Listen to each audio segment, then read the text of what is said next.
जय श्री राम, जय श्री राम। शूर्पणखा ने जब रावण को सारी बात बताई, सारी बात सुनकर रावण को रात में नींद भी नहीं आई। उसने सोचा कि कहीं भगवान ने इस पृथ्वी का भार कष्ट हरने के लिए अवतार तो नहीं लिया है। अगर ऐसा है तो मैं उनसे हट पालूंगा और उनके बाणों का आघात लगकर मैं मर जाऊंगा, क्योंकि इस तापस शरीर से भजन तो होगा नहीं, इसलिए मुझे ऐसा ही करना पड़ेगा।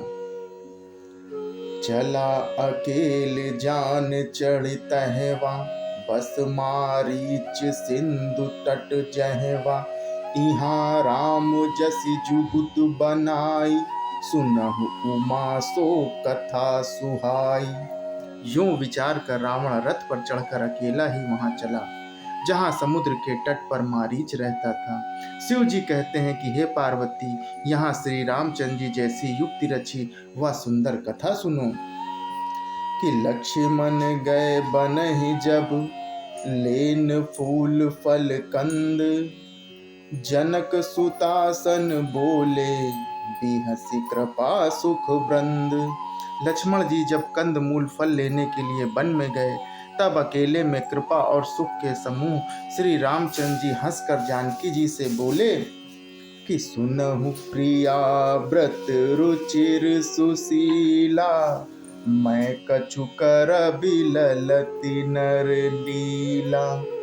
तुम पावक महु करहु निवासा, जो लगी करहु निशाचर नासा।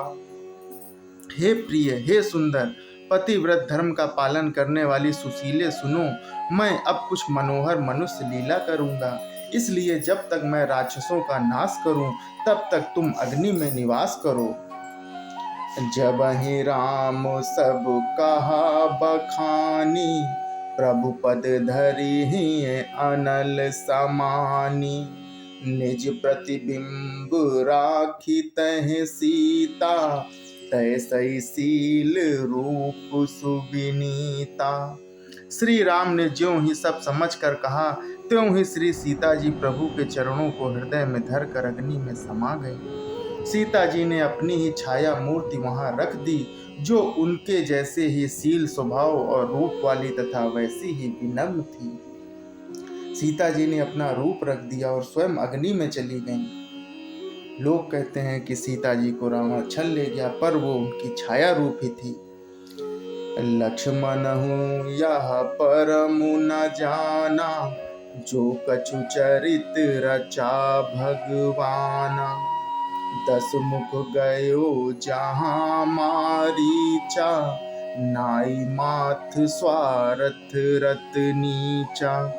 भगवान ने जो कुछ लीला रची, इस रहस्य को लक्ष्मण जी भी नहीं जानते हैं। स्वार्थ परायण और नीच रावण वहां गया जहां मारीच था और उसको सिर नवाया। नवनि नीच कै अति दुखदाई, जिम अंकुश धनु उरग बिलाई। भवदायक खल कै प्रिय बानी, जिमि अकाल के कुसुम भवानी। नीच का झुकना भी अत्यंत दुखदाई होता है, जैसे अंकुश, धनुष, सांप और बिल्ली का झुकना। हे भवानी, दुष्ट की मीठी बाणी भी उसी प्रकार भय देने वाली होती है, जैसे बिना ऋतु के फूल। करि पूजा मारीच तब, सादर पूछी बात। कौन हेतु मन व्यग्र अति अक्सर आयहु तात। तब मारीच ने उसकी पूजा करके आदर पूर्वक बात पूछी कि हे तात, आपका मन किस कारण इतना अधिक व्यग्र है और आप अकेले आए हैं। 10 मुख सकल कथा ते ही आगे, कहि सहित अभिमान अभागे।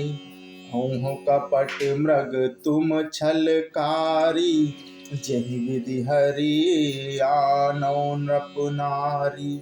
भाग्यहीन रावण ने सारी कथा अभिमान सहित उसके सामने कही और फिर कहा कि तुम छल करने वाले कपट मृग बनो, जिस उपाय से मैं उस राजवधू को हर लाऊं।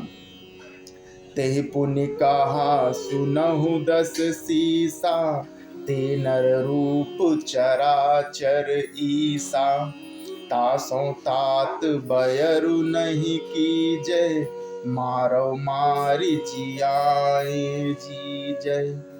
तब उसने मारीच ने कहा कि हे दशासी सुनिए, वे मनुष्य रूप में चराचर के ईश्वर हैं। हे तात उनसे बैर न कीजिए, उन्हीं के मारने से मरना और उनके जिलाने से जीना होता है।